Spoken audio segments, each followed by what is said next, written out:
북한이 오늘 새벽 동해상으로 노동계열 탄도미사일 2발을 발사했습니다. 북한이 천안함 폭침 4주기이자 한미일 정상회담이 열리고 있는 시간에 미사일을 발사한 의도는 과연 뭘까요? 네, 전문가 모시고 북한의 속내와 향후 추가 도발 가능성에 대해서 짚어보도록 하겠습니다. 국정원 실장을 지내신 한중대 김정봉 석좌 교수, 그리고 북한대학원 대학교 양무진 교수 나와 있습니다. 두 분 안녕하세요. 네, 안녕하십니까. 한미일 정상이 더구나 우리나라, 일본 정상 어렵게 만났고 네덜란드 이렇게 어렵게 자리를 했는데 이 시각에 북한이 미사일을 발사했습니다. 그것 노동 미사일을 발사했거든요. 우연이라고 보기는 어려운 것 같고 의도가 담긴 것 같은데 그 의도가 뭐라고 보시는지요? 네, 지금 말씀하신 대로 첫 번째 의도는 그 한미일 그 삼국 정상이 모여서 네. 북핵 불응이라는데 이 그 삼각 동맹 체제를 가지고 북한을 압박하기로 이제 결의한 거기 때문에 예. 거기에 대한 반발이 가장 크고 또 그 헤이그 이번에 해안보 정상회의에서 네. 53개국 각국 대표, 그다음에 예. 4개 국제기구 대표가 모여서 핵 없는 세상을 결의한 거는 말입니다. 그게 타겟이 북한이 될 수가 있습니다. 거기에 또는 경고. 그다음에 또 하나를 뭐 말씀드리자면은 현재 우리가 독수리 연습을 하고 있고 또 이제 그 상륙 훈련인 쌍용 훈련을 하게 돼 있습니다. 예. 좀 하고 있고. 그래서 현재 북한으로서는 또 대응 훈련을 해야 되는데 나름대로 현재 그 굉장히 어려운 상태입니다. 기름도 없고 특히 그 비행기를 움직일 수 있는 항공기가 굉장히 부족해서 공군이 현재 가동을 거의 못 하고 있어요. 그래서 북한이 할 수 있는 건 뭐 오로지 할 수 있는 거는 뭐 장거리 미사일을 발사하든가 아니면은 저 특수부대를 동원해 가지고 이렇게 우리 서해 오도를 강점하는 이런 것을 해야 되는데 현재 굉장히 어렵지 않습니까? 그래서 할 수 있는 게 이제 미사일 발사이기 때문에 막 미사일 발사한 거고 또 새벽 2시에 발사한 거는 벌써 2월 21일부터 오늘 아침까지 총 33일에 거쳐서 총 90발을 쐈습니다. 예. 우리 정보 당국이 또 군대가 그 미사일 발사를 그 새벽까지 추적을 하고 대기하는 상태가 벌써 한 달 가까이 되기 때문에 그렇죠. 피로가 누적됐습니다. 예. 그래서 굉장히 그 괴롭히고 피로를 누적시키고 또 야간에 기습적으로 발사했던 능력을 계속 보여줌으로써 우리를 협박하려는 그런 네 가지 목적이라고 봐야 되겠습니다. 네, 그냥 단거리 미사일이 아니라 노동 미사일입니다. 북한의 이제 노동 미사일이 뭐 4년 반 만에 지금 쏜 거라고 하는데요. 그동안의 성능도 어느 정도 좀 개량이 되고 있다고 들었는데요. 어떤 점이 달라지는 건가요? 먼저 그 의도 관련해가지고 네 가지로 요약했었는데 뭐 저도 거의 다 동의를 합니다. 좀 더 명확하게 한 세 가지 정도로 보면 방금 우리 그 김 교수님 말씀처럼 첫째는 그 북핵 불령에 의해서 단합된 한미일 정상회담 여기다 맞대응의 무력 시위 가능성. 두 번째로는 새벽에 아주 기습적으로 쐈고 그 기습적으로 쏜 상에서 발사체가 이동형 발사체입니다. 움직일 수 있는. 또 이 이동형이라는 것은 언익이 가능합니다. 그런 생각해 봤을 때 아마 한미일 중심의 그 북한 미사일 방어 체계, 소위 맞춤형 미사일 방어 체계에서 킬체인이죠. 여기에 대한 일종의 대비 차원의 훈련용의 의도도 있다. 마지막 세 번째로는 북한 입장에서는 대화와 대결 모두 준비되어 있다. 이것을 과시하는 뭐 그러한 세 가지 의도가 있다고 보여지고 그다음 에 노동형 미사일 이것은 이미 그 알려진 대로 북한이 두 차례 시험 테스트를 했습니다. 2006년도와 2009년도죠. 일단 테스트 해가지고 실전 배치된 것으로 알려져 있답니다. 그렇다면 이번에 이 노동형 미사일 이것은 일종의 테스트용보다도 다른 하나의 그 의도를 했다고 그걸 볼 수 있겠죠. 그래서 세 가지 중에서 이 테스트용의 의도는 좀 빠졌다 이렇게 보여지고 특히 노동 미사일 이것이 좀 뭐랄까 아주 공격형 미사일 중요하다. 이것은 뭡니까? 사거리가 1300km 내가 됩니다. 그렇다면 오키나와에 있는 주한미군 또 그리고 일본 전역을 사정권을 할 수 있겠죠. 괌까지도 뭐 날아갈 수 있다. 괌까지는 조금 안 될 거예요. 그래서 이제 일본 전역이나 오키나와 이까지는 될 수 있다 보여지고 두 번째로는 이것은 탄도형의 미사일이기 때문에 약 한 중량이 한 600kg 정도의 탄약, 폭탄물을 싣고 갈 수 있는 것이죠. 세 번째로는 이것이 탄도미사일이기 때문에 요격이 상당히 어렵습니다. 그런 측면으로 봤을 때 이 노동 미사일 이것은 그냥 넘기는 문제고 그런 측면으로 봤을 때 이 노동 미사일부터 이 탄도 미사일 이것은 유엔 안보리 대북 제재 위반이라고 명시되어 있습니다. 그런 측면으로 봤을 때 이번 노동 미사일 이것은 아마 조만간에 한미를 중심으로 해가지고 유엔 안보리에서 제재 부분에서 논의되지 않을까 조심스럽게 생각합니다. 말씀하신 대로 그 유엔 안보리 제재 부분에 대해서 외교부도 안보리와 같이 협의하겠다 이런 입장을 밝혔고 미국도 국무부에서 그런 카드를 만지고 있는 그런 분위기가 읽히고 있는데요. 네. 지금 말씀하신 대로 북한이 한 달여 동안 90발을 정도를 발사하면서 도발을 계속해 왔는데 할 수 있는 능력 안에서 할 수 있는 건 하고 있다. 도발을 하고 있다. 이렇게 말씀하시지 않습니까? 네. 그렇다면 앞으로 추가 도발 가능성은 없는지 이것도 궁금하고요. 왜냐하면은 지금 말씀하신 대로 독수리 연습을 하고 있지 않습니까? 그렇다면 네. 맞대응해서 뭔가 또 도발을 하지 않을까 이런 우려가 있는 게 사실인데요. 어떻게 보시는지요? 네. 아까 조금 전에 현재 발사 장소가 숙천입니다. 네. 평양 북쪽에 있는데 원래 북한의 노동 미사일이 있는 곳은 북한에 4군데 있습니다만 네. 요번에 숙천에 끄집어낸 이동식 발사대는 평양에 있는 평양 신오리에 있는 아마 미사일을 끄집어낸 것 같아요. 예. 그래서 차량으로 옮겼기 때문에 현재 아까 우리 교수님 말씀하신 대로 현재 킬체인이라고 하는 것은 어떤 고정식 발사대 예. 움직이지 않아야 킬체인이 가능한데 이 미사일을 차량에 싣고 다니면은 도대체 킬체인이 아무 소용이 없습니다. 아, 소용이 없습니까? 네, 소용이 없죠. 싣고 다니는데 어떻게 찾아내겠습니까?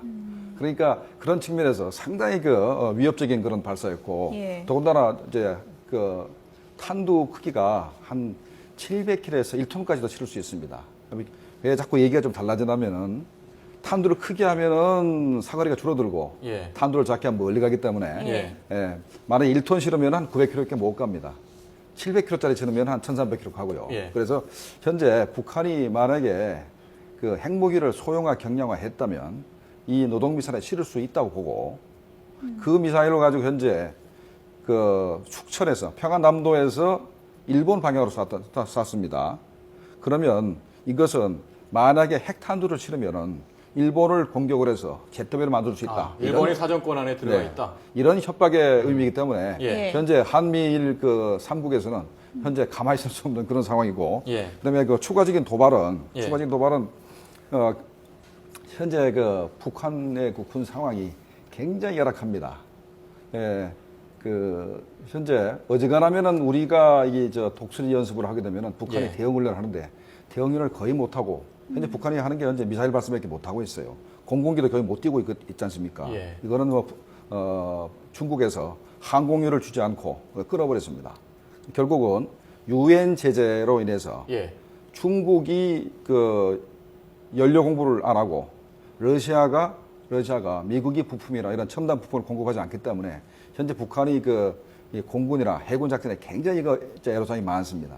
현 상태에서 이 사람들이 할 수 있는 거는 현재 핵이나 미사일 가지고 우리를 협박할 수밖에 없는데 이 사람들이 할 수 있는 거는 그거밖에 없고 예. 그다음에 또 4월 8일까지 쌍용 훈련이 예정돼 있어요. 예. 그러니까 미 본토에 병력이 우리 한반도에 그렇게 전개될 수 있는 훈련을 하기 때문에 예. 북한은 뭔가 해야 되지 않습니까? 예. 그렇다면은 추가적으로 미사일 도발할 가능성이 있고 예.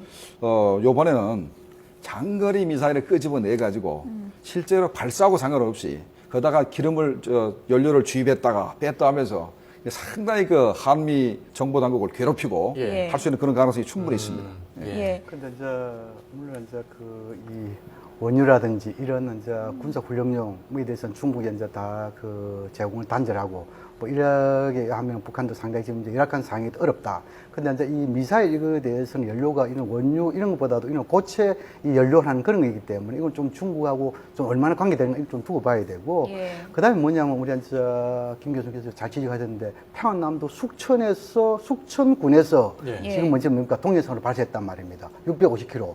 과거에 2006년도, 2009년 두 차례 발사할 때는 대부분 북쪽 지역인 강원도 기대령에서 발사를 했습니다. 예. 그렇죠. 기대령에서 예. 이제 북쪽 이래가지고 동해선까지 했죠. 근데 과거에는 한 300에서 400km 정도 나갔지요. 예. 근데 이번에는 650km 나갔단 말입니다. 예. 그런데 이 650km 나간 데서 왜 북한이 위협을 무릅쓰고 안전상 위협입니다. 왜냐하면 적어도 숙천에서 이 동해 날아가면은 북한 지역의 영공이죠. 그렇죠. 이게 한 200km 예, 정도 예. 지나야 됩니다. 예. 안전상의 문제가 있습니다. 예. 그래서 보통 그렇게 발사를 안 했습니다. 예. 그런데 그렇게 북한 내부의 안전상 위험이 있음에도 불구하고 왜 발사했느냐? 그것은 결국은 뭐냐면 일본과 러시아 간의 영에 있어가지고 분쟁을 피하기 위한 것이 아니겠느냐. 다시 말해서 지금 북한이 공해상으로 미사일을 발사할 때 최대 거리, 분쟁을 야기하지 않는 최고의 범위 약 500km로 알려져 있습니다. 그렇다면 결국 뭡니까? 북한에 있는 영공을 지난 한 200km. 예. 그리고 저두고 공에서 한 500km, 그럼 700km잖아요. 예. 700km 위해서 소홀로 하니까 결국은 이 숙천지방. 사거리를 확보하기 그렇죠. 위해서. 예. 그렇다면 결국은 뭐냐면 이 부분에 있어가지고 상당히 강도는 한 중강도 정도 되겠지만도 그러나 이 러시아와 이 일본의 예. 이 분쟁을 좀 더 불시키고 이렇게 하기 위한 그런 시행법도 조금 가미된 것이 아니겠냐. 네. 그렇게 예, 볼 수 예. 합니다. 지금 뭐 추가 도발 가능성도 이제 짚어봤는데요. 이제 과거 사례를 보면 오늘 노동 미사일 쏜 게 핵실험의 예고편이다 이런 분석도 나오고 있습니다. 시점으로 보면 그런데 과거 이제 사례를 좀 그래픽으로 정리를 해봤는데요. 2006년에 이제 7월에 대포동 2호 발사한 다음에 몇 달 후에 1차 핵실험이 있었고요. 2009년에는 광명성 2호 발사 후 그 다음 달에 2차 핵실험이 있었습니다. 그리고 2012년 이제 연말에 은하 3호 발사 후에 2013년 초에 3차 핵실험이 있었습니다. 이렇게 미사일 발사 후에 핵실험으로 이어지는 이런 흐름을 봤을 때 오늘 노동 미사일 발사가 이제 4차 핵실험의 예고편이 아니냐 하는 이제 전망이 많이 나오고 있는데요. 어떻게 보십니까? 네. 자, 지금 현재 1, 2, 3차 핵실험은 예. 분명히 정책 목적이 있었습니다. 첫 번째는 현재 그 미국이 그 BDA, 방코 델타 아시아에 예. 대한 그 제재 때문에 북한이 굉장히 어려워서 그걸 돌파하고자 그 나름대로 벼랑끝 저술의 일환으로 그 핵실험을 하게 됩니다. 네. 예. 두 번째 핵실험은 그 유엔의 제재를 돌파하고 또 우리 한국에 이명박 정부 들어서 가지고 북한에 대한 모든 그 지원이 끊어지고 또 예. 2008년도 12월 달부터 육자회담이 더 이상 그 개최 안 되기 때문에 그것도 돌파하기 위해서 또 실험을 또 한 거고 3차 핵실험은 김정일이가 2012년도 4월 달에 장거리 미사일 발사를 실패를 합니다. 그래서 그 연말에 이제 그게 완성돼서 장거리 미사일 발사한 다음에 2월 달에 핵실험을 하게 되는데 예. 예, 이게 전부 다 김정은이가 최고 지도자가 된 다음에 나름대로 능력을 보여주기 위한 과시한 목적이었습니다. 예. 요번에 그 노동미사일하고 노동미사일 발사를 바로 그 핵실험으로 연관시키는 건 무리가 있습니다. 예. 전부 다 지난번 세 번은 전부 다 ICBM 같은 장거리 미사일이었고 예. 이거는 완전 일본 정도로 위협할 수 있는 그 미사일이기 때문에 좀 의미가 좀 다르고 그다음에 이제 요번에 그 핵실험을 그러면 안 할 거냐? 완전히 안 한다는 보장은 없습니다. 3월 14일 날 그 국방위가 성명을 했어요. 핵 억지력을 과시하고 예. 추가적으로 연속적으로 뭐 조치를 취하겠다. 예. 이런 말을 했기 때문에 이게 그 핵실험을 할 가능성을 완전히 배제할 수는 없으나 현재 만약에 북한이 핵실험을 하게 된다면 아마 체제가 정말로 붕괴되고 우리는 통일 대박이 될 수도 있습니다. 정말로. 왜 그러냐면은 현재 김정은이가 최고 지도자가 된 다음에 한 번도 정상회담을 하지 못한 전 세계의 웃음거리가 되고 있습니다. 예. 그래서 중국을 가고 싶어요. 예. 중국 가려면 나바로나로 핵 문제에 대해서 제량적 입장을 보여야 되는데 예. 그러려면 또 남북 관계를 개선해야 되는데 만약에 핵실험하게 되면은 중국으로부터 엄청난 제재를 받게 되고 또 미국도 아직까지 카드를 가지고 있습니다. 금융 제재인데 만약에 예. 지난번처럼 예. 달러를 쓰지 못하게 만들고 또 EU도 만약에 유로화도 쓰지 못하게 만든다면 북한은 정말로 존재하기 힘듭니다. 얼마나 힘드냐면은 해외 공간에 있는 외교관들 월급을 가방에 달러 넣고 다니다가 예. 강도한테 당합니다. 강도가 뻔히 알거든요. 예. 달러가 가방에 들었던 거 알고 강도 내비두지 않습니다. 그래서 굉장히 그 수모를 겪었는데 만약에 핵실험하게 되면은 아마 우리는 통일 대박을 얻을 수도 있기 때문에 북한이 그걸 원치 않을 네. 겁니다. 예. 어느 정도로 보십니까? 예, 그래서 이제 가능성을? 우리 예. 김 교수님 말씀 전적 동감하는데 조금 구체적으로 좀 나열을 하자면은 예.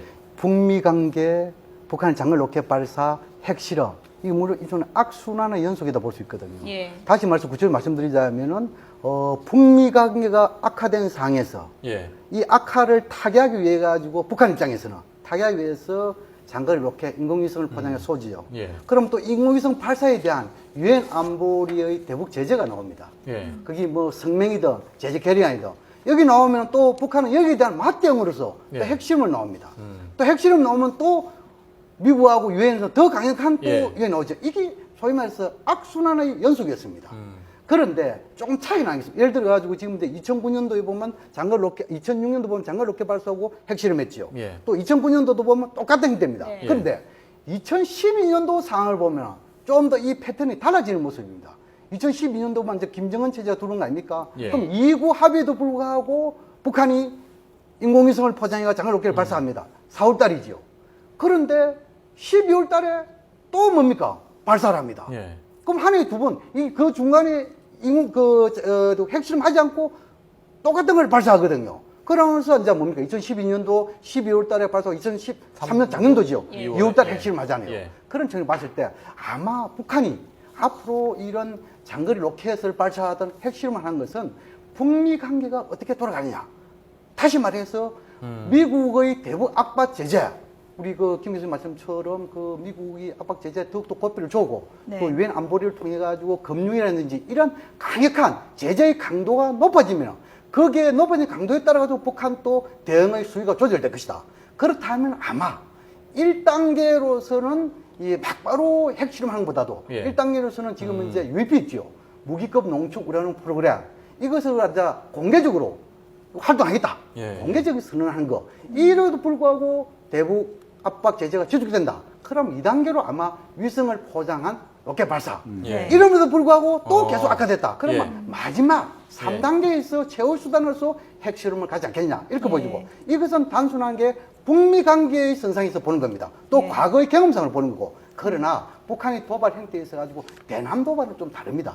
예. 예를 들어 북한이 장을 로켓을 발사한다, 핵실험한다. 이것은 뭡니까? 미국과의 관계 선상에서 일종의 맞대응수이고 네. 대남에서는 방금 말씀하신 대로 예를 들어 가지고 사이버 테러를 한다든지 예. 또는 서해 NL 침범해 가지고 예. 그거 한다든지 또는 비무장지대에 화력을 집중한다든지 또 다른 걸 있겠죠. 그리고 우리가 보통 분석할 때는 이것이 대미용이냐 대남용이냐 조금 구분해서 볼 필요가 있다. 예. 이런 것입니다. 예. 대미 대남용 전략을 구분해서 봐야 된다고 말씀하셨는데 얼마 전에 리동일 차석대사, 북한 네. 유엔 주재 차석대사죠. 리동일 차석대사가 미국이 핵 위협을 계속한다면 추가적인 조치를 취하겠다라고 말을 해서 이게 4차 핵실험을 의미하는 것이 아니냐 이런 분석을 언론들이 내놨거든요. 네. 사실상. 그렇다면은 말씀하신 대로 북한이 우라는 농축도 할 수 있고 장거리 미사일도 발사할 수 있고 그 전에 말이죠. 핵실험 전에 여러 개 카드를 쥐고 있는데 이렇게 북한은 카드를 쥐고 있지만 결국에는 한미일이 단합해서 압박을 계속하고 북한을 이렇게 누르면 북한의 입장에서 어떻게 할 도리가 없지 않습니까? 북한은 어떤 카드를 내놓을 수가 있을까요? 근데 북한이 현재 할 수 있는 거는 벌써 얘기가 다 나왔습니다. 장거리 미사일 발사, 예. 그다음에 핵실험 이런 건데 핵실험은 북한의 소형화 경량화를 위해서 계속 필요합니다. 예. 현재 어느 정도 1톤 정도의 중량 정도로 만들 수 있는 핵탄두를 개발한 거로 추정이 됩니다만은 현재 미국 정도 수준까지 가려면 굉장히 갈 길이 멀고 예. 또 북한이 아직까지 핵보유국으로 인정을 못 받기 때문에 끊임없이 핵실험을 통해서 핵보유국이라는 그런 국제적 지위를 얻어야 되거든요. 예. 핵보유국이라는 지위를 얻게 되면은 일단은 육자회담이 열려도 기존의 핵무기는 손을 댈 수가 없습니다. 그럼 핵 동결만 가지고 추가적인 핵물질을 이렇게 추출하는 그런 것을 막는 수준밖에 되지 않기 때문에 예. 북한은 일단은 핵보유국으로 인정을 받아가지고 미국하고 일단 정전협정의 평화협정 대치라든가 이런 걸 요구하고 그다음에 주한미군 철수를 이렇게 요구하고 주한미군 철수는 미국 국내에서 미군 장병들의 목숨이 위태롭기 때문에 철수시켜야 된다는 얘기가 나올 가능성이 있습니다. 북한이 만약 핵을 실전 배치한 게 만약에 북한이 핵을 배치한다면 실전 확인이 되고 예. 사용할 가능성이 있다고 되면은 현재 너무 거리가 짧기 때문에 요격이 사실 어렵습니다. 어렵기 때문에 주한미군 철수를 노리는 게 북한의 바로 의도이기 때문에 현재 북한은 아마 제가 지금 당장은 핵실험을 하기 힘들다고 말씀드렸지만 끊임없이 핵무기를 소형화, 경량화시키고 첨단화해서 끊임에 나갈 겁니다. 그렇게 함으로써 바로 자기네 원하는 국적인 목표, 주한미군 철수, 그다음에 이제 정전협정 평화협정 대체, 그다음에 이제 우리한테 항복을 받아내려고 그럴 겁니다. 만약에 주한미군이 나가게 되면은 현재 우리는 핵무장을 하든가 아니면 북한이 이끌어 나갈 수밖에 없는데 현재 정치적으로 활용을 할 가능성이 있는 거죠. 네. 항복을 받는다는 말은 적화 통일을 그러니까 여러 가지 모든 정치적인 의미에서 우리를 계속 양보를 하고 협조하고 예, 예. 꼼짝 못하게 네. 만드는 그런 걸 얘기하는 겁니다. 앞으로의 이제 흐름에 이제 아무래도 미국과 중국의 입장도 상당히 큰 변수가 될 텐데요. 지금 뭐 한미일 정상이 만났고요. 그리고 이제 한국과 중국 정상회담에서는 중국이 이제 북핵을 용인할 수 없다는 입장을 분명히 했습니다.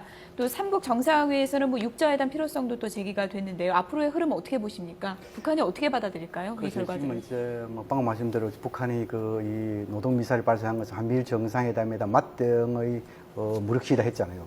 근데 지금은 이제 그 중국이 예. 북핵 불용 또 그리고 그 북한의 비핵화 그것은 항상 그렇게 해왔습니다. 입장 변화된 게 없습니다. 그런데 이번에 그 삼국 정상회담에서 삼국의 그 이 육자회담 수석 대표 회의를 한다는 게 있잖아요. 네. 그것은 육자회담 앞두고 그런 것이 아닙니다. 예. 이것은 뭐냐면 삼국의 육자회담 대표들이 만나는 겁니다. 그건 뭡니까? 삼국 정상회담 이후 소위 정상이 합의한 부분에 대한 하나의 이행 조치로서 일단 이행 예. 조치고 예. 두 번째 삼국에 있어가지고 대화의 모멘텀을 지속 유지하겠다는 차원입니다.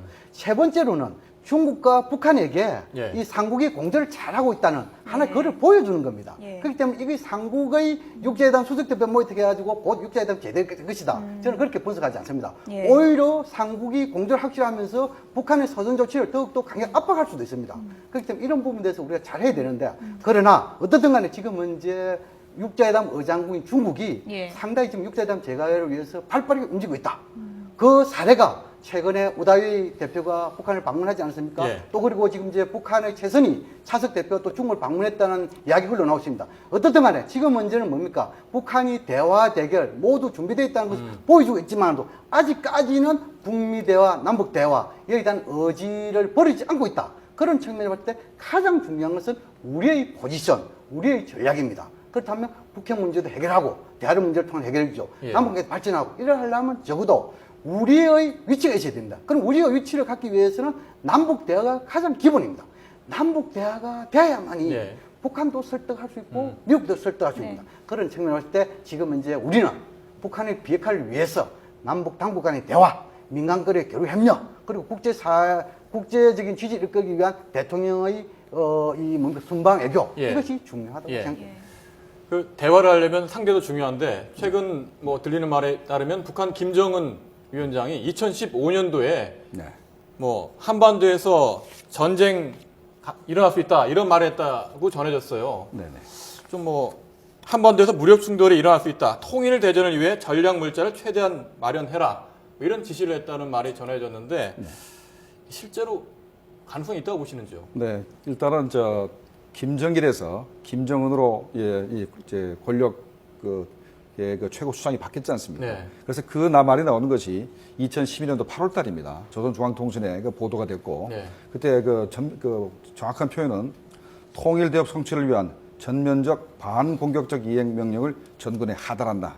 그래서 이제 작전 계획을 이제 승인을 했다 그러는 건데 북한군이 지금까지 그 북한 그 건국 이래로 지금까지 한 번도 대남 그 무력으로 적화 그 통일을 이렇게 포기한 적이 한 번도 없습니다. 끊임없이 작전 계획을 짜왔기 때문에 이것도 이 최고 지도자가 바뀌어서 새로운 작전 명령을 받았고 그 서명을 받은 그 정도 수준이지 진짜 북한이 2015년도에 전쟁을 하겠다라는 의미는 아닌 것 같습니다. 예. 그리고 현재 북한군의 그 사기는 말도 아니고 첫째 식량이 부족하기 때문에 북한군의 사기가 말이 아닙니다. 그리고 탈영병이 자꾸 늘고 있고 그다음에 북한이 조그마한 작전을 하게 되면은 장비의 30~40%가 작동 불량으로 이게 멈춰서고 뭐 그런 상태이기 때문에 예. 현재 북한이 중국의 지원 없이 독자적으로 전쟁할 가능성이 거의 없습니다. 네. 그리고 2015년도가 당창근 70주기 때문에 나름대로 김정은이 거기다 의미를 부여해가지고 2015년도까지는 뭔가 좀 해보자 라는 의미에서 체제를 그 단속하고 결속하기 위한 그런 의미가 아니겠는가 이렇게 평가하고 있습니다. 예. 예, 북한의 미사일 발사 이후에 추가 도발 가능성까지 짚어봤는데요. 오늘 말씀 여기까지 듣겠습니다. 네, 한중대 김정봉 석좌 교수, 북한대학원 대학교 양무진 교수였습니다. 두 분 고맙습니다. 고맙습니다.